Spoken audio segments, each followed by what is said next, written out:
A graça e a paz do nosso Senhor Jesus Cristo, meus amados irmãos, muito boa tarde, muito bem-vindos para o nosso momento de comunhão em torno da Palavra de Deus. Portanto, nosso tema que estaremos lendo no Salmo 23, alguém diria, mas vai ler o Salmo 23? Quem não sabe Salmo 23 de cor? Bem, eu faço questão de ler porque eu uso uma versão diferenciada. E também pelo fato de que nós vamos estar hoje trabalhando o nosso tema de forma bem paulatina, do Salmo 23 comparado ao Salmo 63. O que nós temos hoje é de uma didática muito rica para a nossa fé.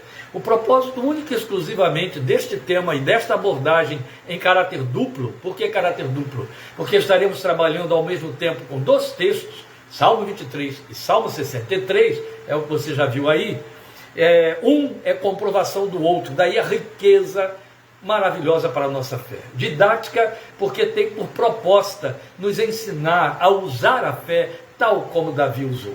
Tem por propósito nos mostrar a resposta de Deus, a esperança que a fé confessa, que é tudo de que precisamos, é tudo de que temos que nos servir e usar na nossa vida espiritual. Nós somos chamados a crer, e nós cremos porque entendemos que falamos com um Deus que ouve e que responde. E Davi nos prova isso na sua experiência. Daí a riqueza de irmos para o Salmo 23. Eu havia dito que desejava voltar ao Salmo 63. Não estaremos exclusivamente no Salmo 63, mas estaremos inevitavelmente voltando a ele hoje, nesse parâmetro que vamos fazer aí entre os dois salmos. E por quê? Porque o coração está muito preso aí ao Salmo 63, que nos tem impactado na sua mensagem, e acho que isso é muito válido a esta altura da vida e da nossa fé. Portanto, eu convido você a abrir sua Bíblia, Salmo 23, se você o sabe de cor, mesmo a minha leitura diferenciada, você pode ir acompanhando aí. Bem-vindo e a paz do Senhor seja com você. O Senhor é o meu pastor, de nada terei falta. Em verdes pastagens me faz repousar e me conduz a águas tranquilas. Restaura-me o vigor. Guia-me nas veredas da justiça por amor do seu nome. Mesmo quando eu andar por um vale de trevas e morte, não temerei perigo algum, pois tu estás comigo. A tua vara e o teu cajado me protegem. Preparas um banquete para mim à vista dos meus inimigos. Tu me honras, ungindo a minha cabeça com óleo e fazendo transbordar o meu cálice. Sei que a bondade e a fidelidade me acompanharão todos os dias da minha vida, e voltarei à casa do Senhor enquanto eu viver. Vamos orar e falar com Deus. Amado Pai, por meio de Cristo Jesus, o bom pastor de nossas almas, nos chegamos a Ti através desta palavra que acabamos de ler e sobre a qual vamos debruçar a nossa fé esta tarde. Rogamos que o Teu Espírito abra o nosso coração. Rogamos que o Teu Espírito abra o nosso entendimento espiritual. Rogamos que o Teu Espírito desperte nossa sensibilidade a esta palavra, para que ela ganhe espaço em nossa confissão, ganhe espaço na nossa fé, ganhe espaço na nossa vida, e volte para Ti, produzindo os frutos de que Tu esperas e de que tanto necessitamos dar a Ti, porque nesses frutos crescemos, nesses frutos somos abençoados, nesses frutos eles próprios já são a resposta daquilo que Tu nos tens ensinado e para o que nos tens chamado pela fé em Cristo Jesus, neste acesso que nos dás à Tua santa presença, no sacrifício do Teu Filho, glória ao Teu santo nome. Rogamos que sejas conosco, que Te sirvas desta palavra, para que ela atenda a tudo que está no Teu coração em direção à necessidade dos nossos corações diante de Ti. Que ela atenda e alcance e responda e leve resposta aos corações ainda menos experimentados e ainda aos mais experientes. Que haja resposta que proceda de Ti, que glorifique Teu santo nome, que alinhe a nossa fé, que depure, que nos ensine e corrija para o louvor de Teu nome, que nos console como só Tu podes fazer. Tu conheces as necessidades dos corações que estão ao alcance desta palavra, e rogamos que então trates conosco por meio do Senhor Jesus Cristo, Salvador, e para o louvor de Tua glória. Amém, amém. Muito bem, meus irmãos, acabamos de fazer a leitura aí do Salmo 23. Nosso tema é este, profecia do apacentamento. E é um retorno, claro, não é? Eu acho que na vida de qualquer crente, toda vez que você medita no Salmo 23, você faz um retorno. É um retorno a adoração davídica, porque já estivemos vendo semana passada o Salmo 63 e agora estamos indo para o Salmo 23. E lá, na ocasião em que examinamos o Salmo 63, fizemos alusão ao Salmo 23. A mesma coisa que vamos fazer hoje aqui. Veja, nós já tivemos a oportunidade de avaliar que o Salmo 23, muito provavelmente, é fruto da experiência pastoril de Davi, quando no campo guardando as ovelhas de seu pai. Se ele era muito jovem ou não, e tudo indica que era muito jovem, que este salmo foi produzido a um tempo em que ele sequer conhecia Saul, ou esteve em contato com Golias ou com a guerra. Porque é até interessante que quando ele vai para o campo de batalha, levando os queijos que seu pai pediu que ele levasse aos seus irmãos e ao capitão ao qual eles estavam sujeitos, o pai preocupado com seus filhos na guerra, seu irmão chega para ele e diz: com quem você deixou aquelas poucas ovelhas no deserto? Então ele era de fato um garoto, tanto que foi dito isso logo que ele se apresenta a Saul se oferecendo para combater o guerreiro dos filisteus. Foi dito que ele era um garoto, jovem demais. Então o Salmo 23, qualquer que tenha sido a idade de Davi, foi produzido a um tempo em que ele era pastor. É importante salientar isso aqui, por quê? Primeiro pelo significado do Salmo. O Salmo 23 é aquele em que Davi incorpora o espírito de ovelha, ou seja, ele se vê literalmente num estado de ovelha. Mais importante do que isso, porque ele começa declarando o Senhor como seu pastor, alguém sob o apacentamento do seu Deus. Então ele declara o Deus eterno como pastor da sua alma. Ele vai continuar ao longo do seu ministério, da sua forma de adorar a Deus, chamando-o de pastor. Ó pastor de Israel, tu que guardas a Israel como um rebanho. São expressões davídicas. Ele sabia isso desde a lei de Moisés, que Deus tratava Israel como um rebanho e se manifestava e se oferecia a Israel como um pastor. Bem, nós dos séculos que vieram tão depois de Davi, nós que somos pela graça de Deus, filhos da graça, que conhecemos a obra de Cristo Jesus e a revelação do Messias, o Messias encarnado, não temos dificuldade alguma em crer na autoproclamação que Jesus fez como sendo o bom pastor, o pastor de nossas almas. Os evangelhos carregam em declarar que Jesus nos vê como ovelhas, via o homem no mundo como ovelha sem pastor, e se ofereceu para ser o pastor dessas ovelhas, o bom pastor. Disse: eu ainda tenho outras ovelhas que não são deste redil, e a mim convém agregá-las. Que lindo, não é? Nós as temos ao nosso redor. Você as tem na sua árvore genealógica, entre os seus parentes, dentro da sua casa, entre os seus amigos. As ovelhas que ainda não estão no redil, mas a quem Jesus convém, que convém a Jesus, a quem convém a Jesus agregar. É isso. Pois bem, o que temos aqui é uma declaração, uma proclamação, uma adoração feita sobre uma experiência do dia a dia. O Senhor é o meu pastor. Ora, aquele homem se sabia pastor das ovelhas que lhe foram confiadas, sabia o combate que tinha para protegê-las, o esforço, o investimento, o tempo gasto exaustivamente. Conhecia os modos e a forma delas viverem, sabia a dependência extrema, porque é um dos animais mais dependentes que existem no mundo, do ser humano.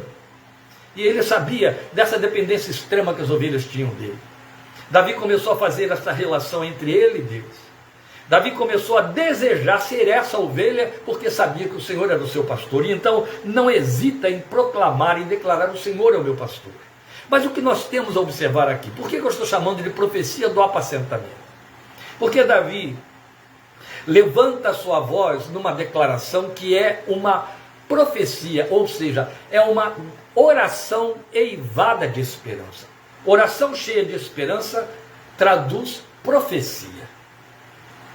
Guarde isso. E o que ele faz aqui, ao orar, investindo toda a sua esperança nessa sua oração, é profetizar sobre a sua esperança. É muito bonito, porque logo em seguida, ao momento em que ele declara: o Senhor é o meu pastor e não tem falta de nada, ele começa a falar das coisas possíveis.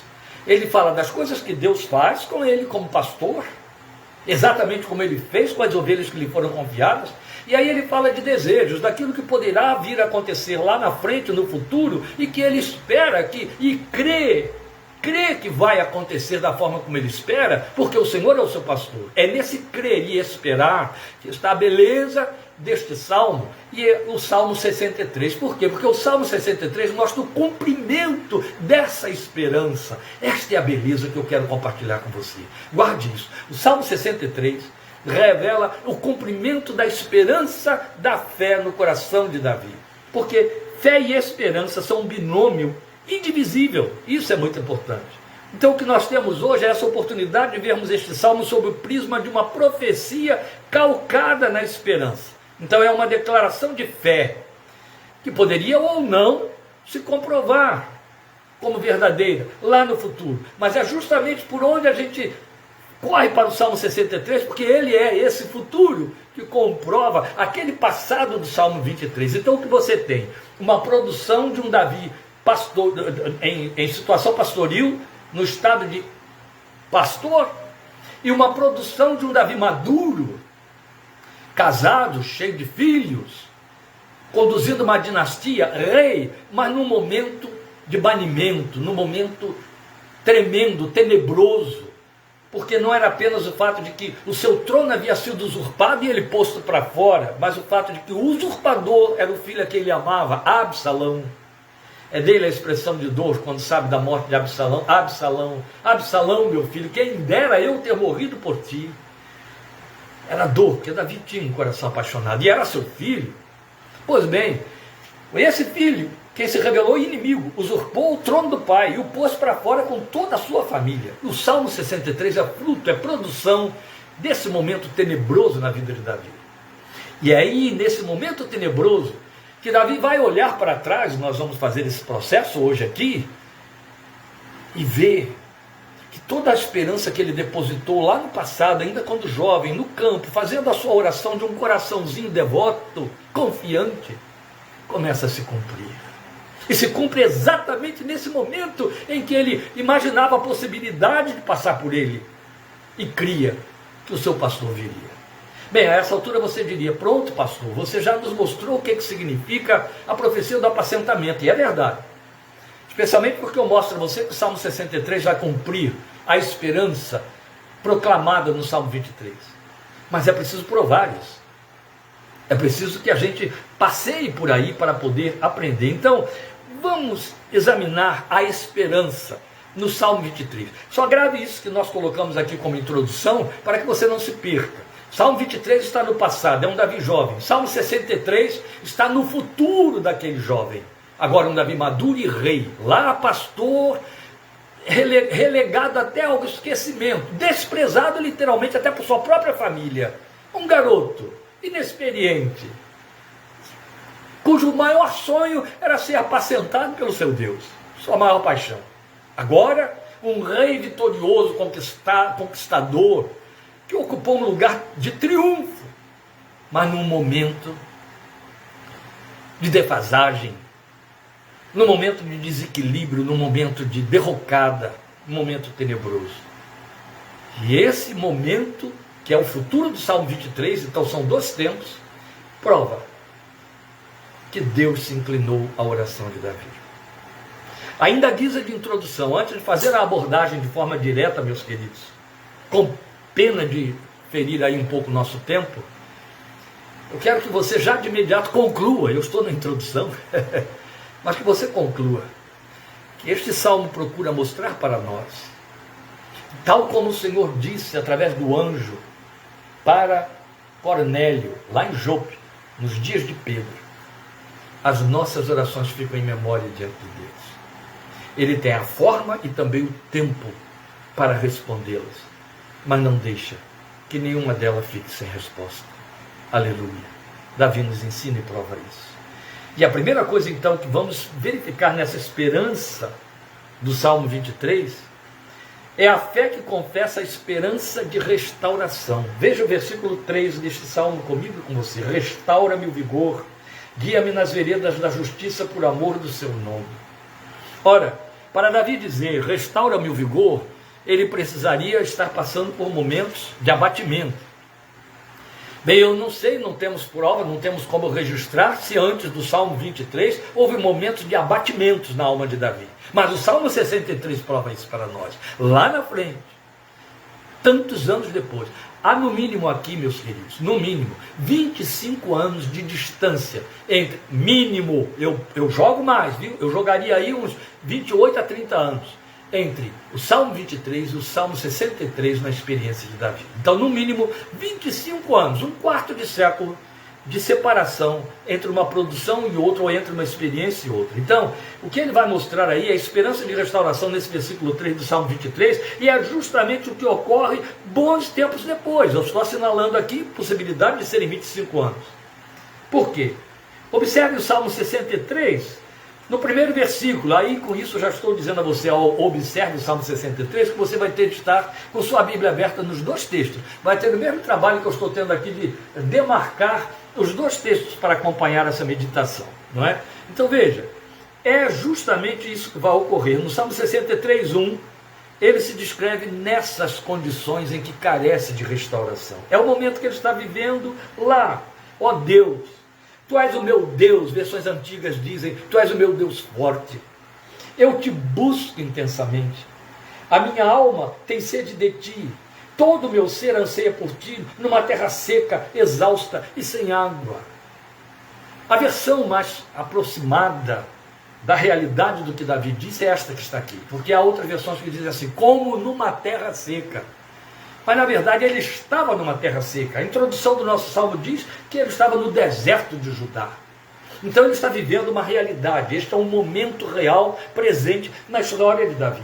Todo o meu ser anseia por Ti, numa terra seca, exausta e sem água. Quando abordamos o Salmo 63, já fizemos uma descrição dessas circunstâncias. Não vou cansar você fazendo uma repetição hoje, apesar daqueles que estarão ouvindo esta mensagem sem ter ouvido o Salmo 63. Mas em respeito aos que nos acompanham, nós vamos adiante. Quero apenas mostrar isso para você. O que ele aponta, então, em 23:3, é a sua esperança de ter o seu vigor, a alma. Como outras versões dizem, restaura a minha alma, restaura o meu vigor, restaurado, vigor restaurado. E também de ser guiado nas veredas de justiça. Essa linguagem, guia-me pelas veredas de justiça por amor do seu nome, ela é provavelmente uma linguagem figurada, apontando ambientes e circunstâncias de risco iminente. Existe uma interpretação feita por um pastor basco, isso aí tem dezenas e dezenas de anos, do Salmo 23, em que ele, na sua experiência pastoril, ele fala que esta alusão que Davi faz a veredas de justiça se refere ao fato de que o pastor tem de levar, inevitavelmente, a sua ovelha por caminhos perigosos e escabrosos para chegar àquela parte da grama mais gorda, mais apropriada, chamada mesa. E nesses caminhos escabrosos, a ovelha corre muito risco. Risco de despencar, daí ela precisar da vara do pastor para suspendê-la do abismo. Risco de ser acuada por lobos que ficam ali na espreita. Então ele chama esse veredas da justiça como um caminho de perigo, maus momentos, momentos de risco de resvalar o pé. E o que nós temos aqui é Davi dizendo isso, tu me guias nessas veredas de lugares difíceis, ambientes e circunstâncias de risco iminente. Veja, é exatamente o que ele nos aponta nos versículos 9 e 11, a última parte do versículo 11 do Salmo 63, no 9. Aqueles, porém, que querem matar-me serão destruídos. Isso dizia respeito até ao seu próprio filho Absalão. E os que estavam com ele, Aitofel e todos os outros. Depois nós vamos ver na última linha do versículo 11, as bocas dos mentirosos serão tapadas. Davi estava acuado de todos os lados. Davi estava num lugar estreito, onde era fácil se resvalar o pé. Mas na verdade ele revela vigor restaurado, apesar dessas circunstâncias, nos versículos 3 e 4 do Salmo 63. Veja aí, o teu amor é melhor do que a vida, por isso os meus lábios te exaltarão. Enquanto eu viver te bendirei, e em teu nome levantarei as minhas mãos. Ora, o que temos aqui não é mais nem menos do que o cumprimento da esperança de restauração de que ele havia falado no Salmo 23. Então funciona assim, e é isso que você deve carregar para dentro da sua fé e da sua experiência de comunhão com Deus. No momento em que tudo está bem, ele ora, mas considera as possibilidades do que virá a acontecer lá na frente. Restaura minha alma, renova-me o vigor. E lá na frente ele está com a alma acuada, passando por lugares estreitos na sua história, com perigos iminentes contra a sua própria vida. E de repente você vê esse homem dentro desse contexto, onde ele apontou aqueles que queriam destruí-lo, matá-los, mentirosos que o perseguiam. Ele levanta a sua voz para dizer: a tua graça, o teu amor é melhor do que a vida. Enquanto eu viver, eu te bendirei. Isso é a alma sendo restaurada dentro de um contexto de angústia. Na experiência de Davi, perseguidores externos. Em nossa experiência, situações muito variadas. Tudo aquilo que representa uma ameaça de aniquilamento, desde enfermidade às circunstâncias da vida que acossam, que diminuem, que deprimem, que roubam liberdade, vida, vigor, espaço, sonhos, depressões e outras coisas mais. Traições, enganos, incompreensões, e etc. Esse é o momento em que a alma precisa de ter o vigor renovado, restaurada, ser restaurada. Sabe, alma restaurada significa alma que é abanada. Significa a alma sobre quem alguém sopra. E aí a gente inevitavelmente pensa no Espírito de Deus. Jesus sopra sobre eles o Espírito, está em Lucas capítulo 24, 22. Sopra sobre eles o Espírito, recebam o Espírito. O Espírito que é vento, é enviado e refrigera. Ele sopra sobre a alma angustiada. O crente ore com fé, confie e espere. O coração está sob angústia e depressão. Deus tem um recurso glorioso na sua mão. Nem é necessário e nem necessariamente haverá a retirada dos elementos opressores. Mas haverá o acréscimo, a entrada, a inclusão do bafejar do Espírito de Deus, do sopro restaurador, que vem sobre a alma e retira o ardor da angústia, da aflição, da fobia, da atonicidade, do desespero. Traz um ânimo novo, renova ainda mais a esperança, e essa esperança cresce para produzir a fé que confessa a esperança de proteção. No momento de estar acuado, quem não quer se sentir protegido, guardado, defendido?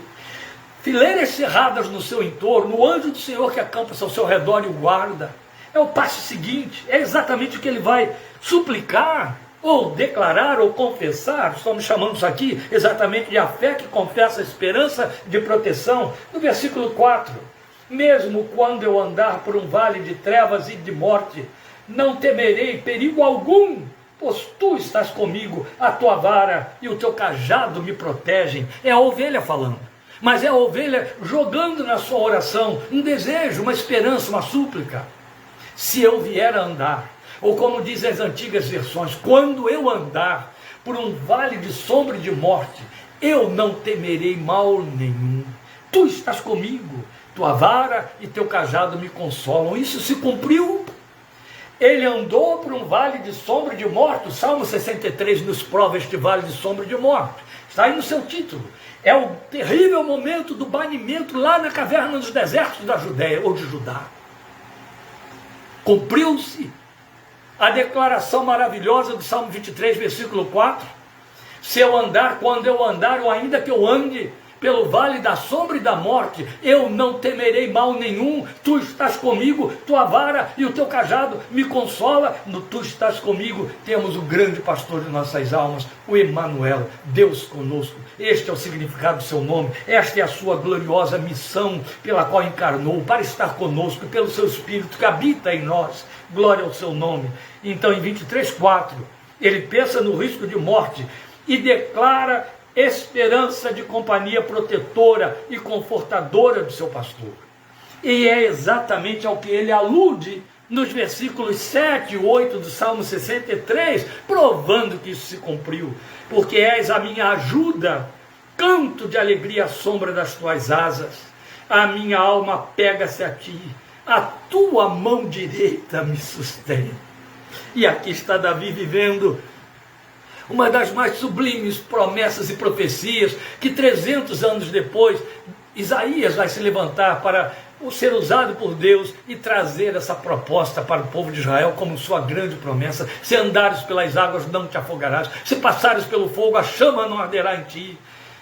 Eu te ajudo, eu sou contigo, porque eu sou contigo.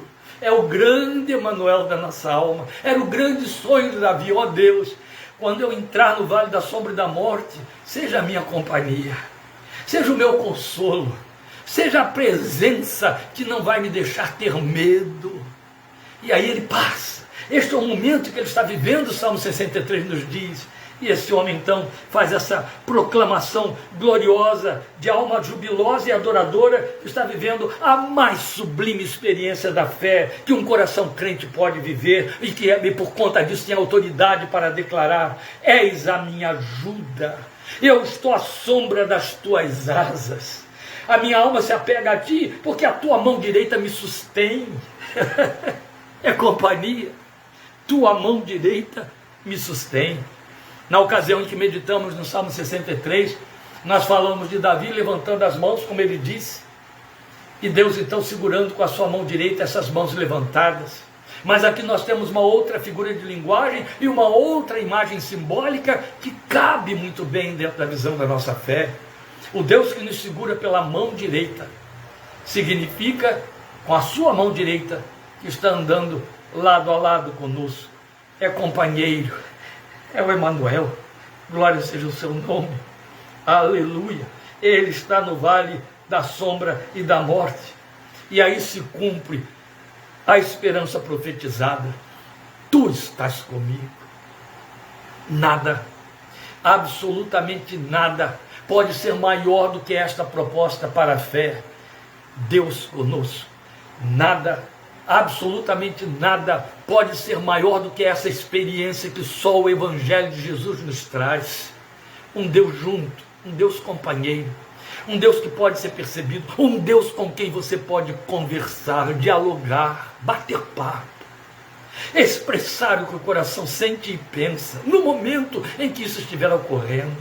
Um Deus a quem você pode recorrer, não apenas dizendo, ai meu Deus, mas com quem você pode compartilhar suas inquietações, ansiedades, ideias, gratidão, louvor, admiração, formas adoradoras. E aqui está provado que a fé que confessa esperança de proteção, recebe proteção como resposta, aleluia.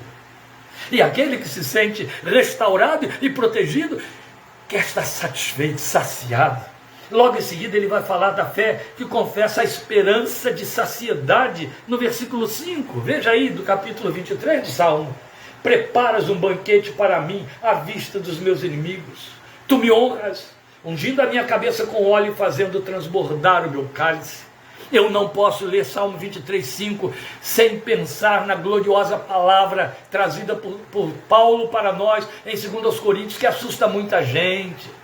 Quando Paulo diz, a nossa leve e momentânea tribulação produz para nós um peso de glória acima de toda e qualquer comparação. O crente quer esse momento de banquete, o crente quer esse momento de mesa preparada. Esquece que a mesa é preparada num terreno hostil. Está aqui dizendo o texto para nós, Davi profetizou isso. Preparas-me uma mesa na presença dos que me são hostis, na presença dos meus inimigos.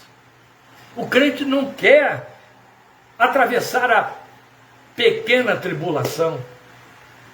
A nossa leve e momentânea tribulação produz para nós um peso de glória acima de toda comparação. Ele está falando de mesa de banquete.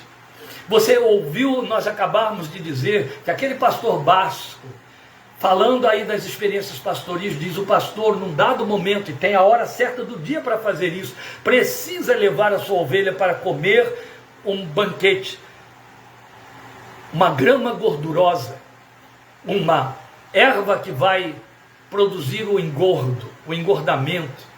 Não é em qualquer momento, tem o momento certo. Primeiro ela precisa comer de outra forma, para preparar o seu sistema digestório, para depois ter uma absorção perfeita desse alimento mais rico e mais abundante. Mas para chegar a esse alimento que fica no sopé dos montes, ele tem de descer com ela lá. Ele tem de passar por esses lugares hostis e difíceis. Mas depois que passa por lá, aí vem o banquete. Aí é a hora de se refestelar. Cumpre literalmente Davi no Salmo 66. Agora eu estou falando 66. Davi no Salmo 66 nos fala dessa travessia de aflições que ele experimentou. Mas ele diz que depois de ter passado por todas aquelas sérias aflições, a ponto de dizer, fui provado como no fogo, fui provado como o ouro, como a prata no fogo, no crisol de Deus, ele diz, mas por fim me trouxeste a um lugar espaçoso. Existe e planejado por Deus esse momento de banquete, esse momento de refestelamento, esse momento de compensação das provações e das dores. É o momento em que o banquete tem um sabor maravilhoso. Meus irmãos, nós somos muito indolentes, não estou ofendendo ninguém, eu estou aqui trazendo uma realidade que pertence a todos nós, eu incluí. Nós somos indolentes na nossa fé. Nós queremos uma fé escapista, uma fé de facilidades. A vida nos prova que a roda, o ciclo da existência não anda nessa direção. Quando você é filho de uma casa que lhe proporcionou uma vida muito fácil, sua vida, sua estrutura, seu caráter, tudo em você é raso. E pior do que tudo ser raso, não criar raízes, não criar solidez. Há uma desvaloração institucionalizada, há uma desvaloração, há uma depreciação de valores inerentes na existência. Por isso que há um ditado aí popular que diz, pais fortes produzem filhos fracos. Pais fracos produzem filhos fortes, que esses filhos vão ter que guerrear, trabalhar, vencer, superar aquilo que não puderam receber de seus pais. Mas pais fortes, pais que podem prover tudo que seus filhos precisam, acabam produzindo filhos rasos.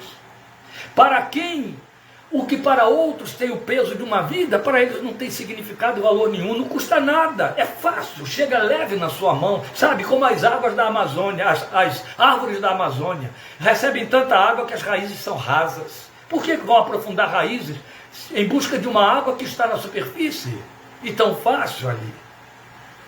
Deus nos trata de forma diferente. Deus nos leva para os lugares escabrosos. São os momentos de tribulação na nossa vida.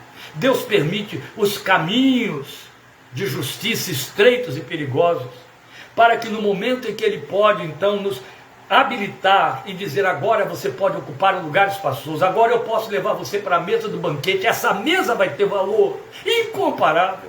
Essa mesa vai ser motivo de adoração, de glorificação e de uma gratidão inegociável, porque vai ter sabor, valor estará impresso ali, entende?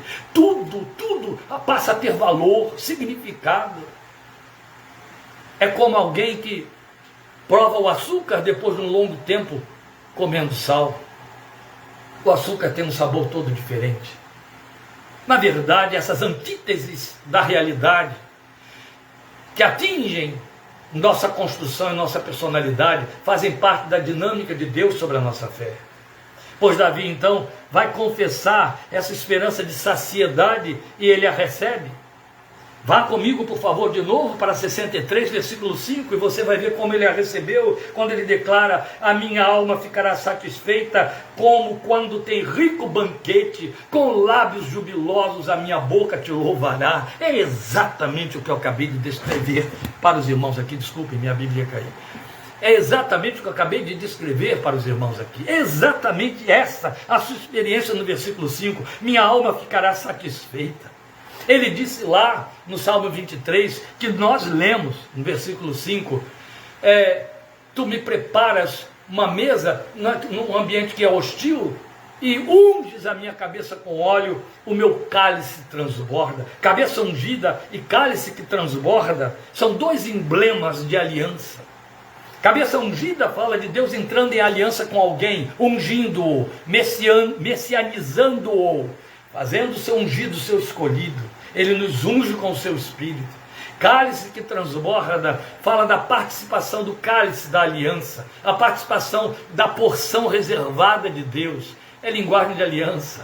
O que Davi está dizendo é, quando eu estiver preparado, Deus, eu creio nisso, tu me levas para esta sala de banquete, tu me levas para essa mesa preparada e vais ungir a minha cabeça e fazer o meu cálice transbordar. Eu não vou entrar nos detalhes do significado da experiência pastoril, porque não temos tempo para isso. Basta esta correlação com o Salmo 63 para provar que essa esperança confessada em oração do garotinho pastor, mais de 20 anos depois, se cumpre quando ele já é um rei e vai enfrentar por conta disso as vicissitudes da vida. É isso. Depois nós vamos tê-lo fechando a sua oração, declarando a fé que confessa a esperança de plenitude. Ah, mas você falou de saciedade. Saciedade é uma coisa e plenitude é outra. Saciedade é aquilo que atende a uma necessidade que está instalada. Plenitude é o que fica permanente. Jesus disse isso. Eu vim para que tenham vida e a tenham em plenitude. Davi vai declarar esse seu desejo de vida em plenitude no versículo 6, fechando a sua oração, fechando o salmo. Sei que a bondade e a fidelidade me acompanharão todos os dias da minha vida e voltarei à casa do Senhor enquanto eu viver. Sei que isso vai acontecer. Entende? Ele não disse está acontecendo.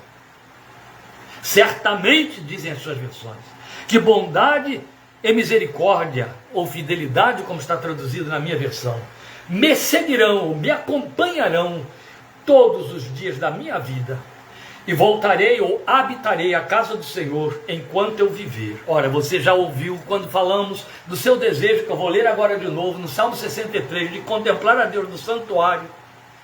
Se tantos anos depois não havia esse santuário, imagine agora, quando ele ainda é um garoto, nos campos de apacentamento de ovelhas do seu pai.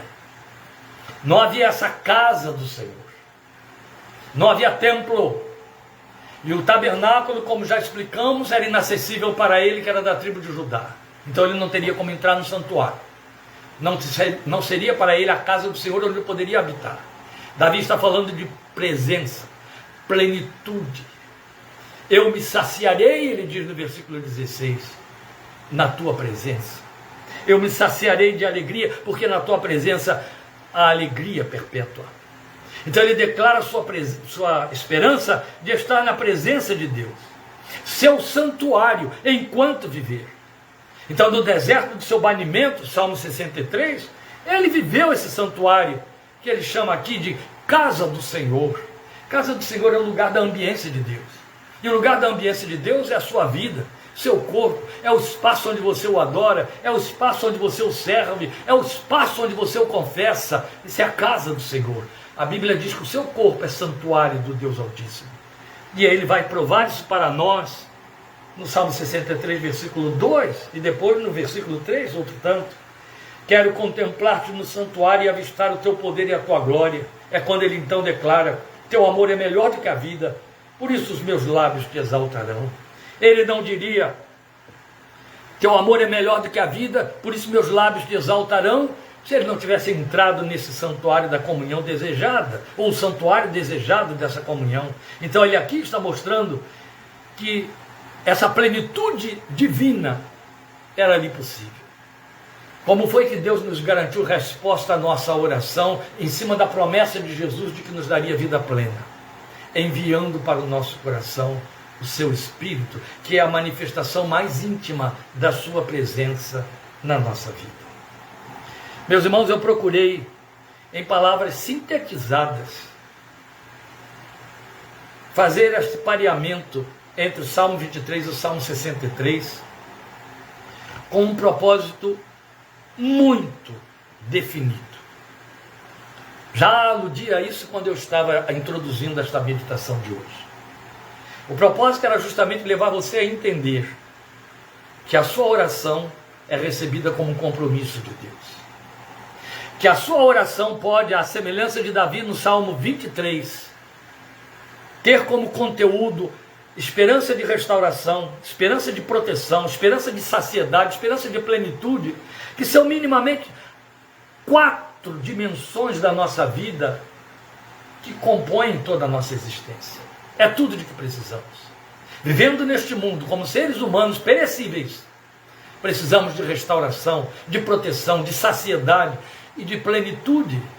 Precisamos nos sentir plenos, saciados, protegidos, restaurados.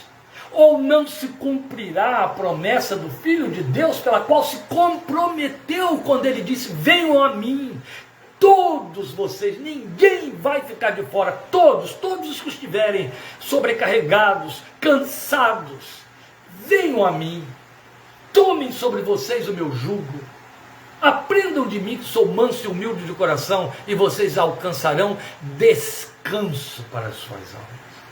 Alma saciada, alma plena, é a alma que descansa mesmo em meio a um turbilhão. É a alma do salmista no Salmo 46, ainda que a terra se mova, ainda que os montes se lancem nos mares, o meu coração estará sossegado, porque há uma voz, ele diz no Salmo 46, que declara para o meu coração, versículo 10, aquieta-te, saiba que eu sou Deus. Meus amados, de novo nós aprendemos com Davi o grande segredo para a fé. O grande segredo para a fé é um intimismo que supera toda e qualquer verbalização.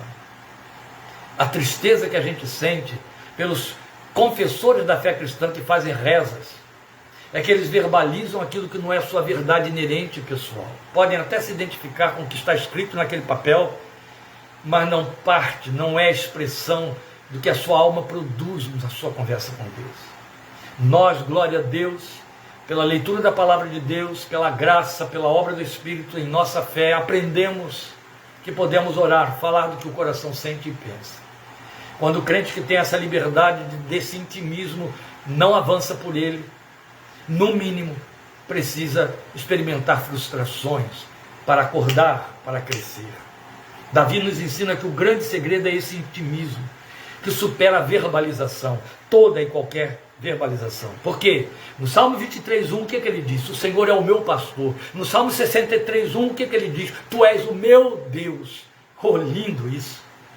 O garoto diz: tu és o meu pastor, isso é um desejo. O homem experimentado, que já viveu então as dezenas de anos da vida daquele garoto, que já multiplicou aquele garoto por 2 ou 3 vezes, declara: tu és o meu Deus.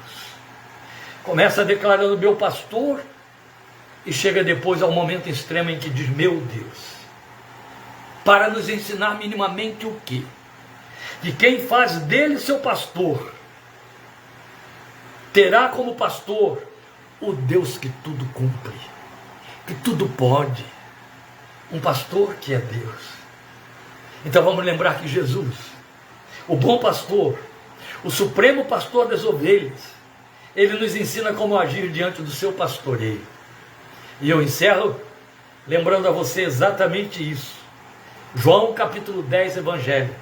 Jesus se anuncia como sendo o bom pastor. E ele vai nos dizer minimamente 3 coisas que caracterizam as ovelhas para que possam de fato entenderem, declararem, confessarem com verdade que ele é o seu pastor. Que possam dizer como Davi: o Senhor é o meu pastor, Jesus é o meu pastor. Jesus disse que suas ovelhas, versículo 3 de João 10, o ouvem. Jesus disse em João 10, versículo 4, que suas ovelhas o seguem. Jesus disse em João capítulo 10, versículo 9, que suas ovelhas entram por ele como quem passa pela porta e acham pastagem, vão e voltam, porque experimentam liberdade. Ouvem sua voz, seguem, porque significa ato contínuo. Se eu ouvir, eu vou obedecer ao que eu ouvi, então eu vou seguir. E o resultado de seguir é intimismo. Vou entrar por ele. O que vai significar entrar por ele como porta? Significa mergulhar na sua vida. Aprendam de mim, que sou manso e humilde de coração. Vou mergulhar nele. Eu vou entrar com a minha vida por dentro de Jesus. Eu vou esconder a minha vida na cruz e na obra que ele fez. Aí eu vou poder cantar como Davi. Nada terei falta. Aleluia. Que você ponha isso como compromisso da sua fé. Que nada ocupe esse lugar, nem tire a oportunidade de você viver. Aí você de fato vai poder dizer com autoridade: o meu pastor é Deus para mim, é meu Deus. O meu pastor que me apacenta com divindade. Ele está divinizado, ele é Deus sobre a minha vida. Não há como medir isso em palavras. Bendito é o seu santo nome. Glória seja o seu nome. O Senhor te abençoe e te guarde. O Senhor faça resplandecer o seu rosto sobre ti e tenha misericórdia de ti. O Senhor sobre ti levante o seu rosto e te dê paz.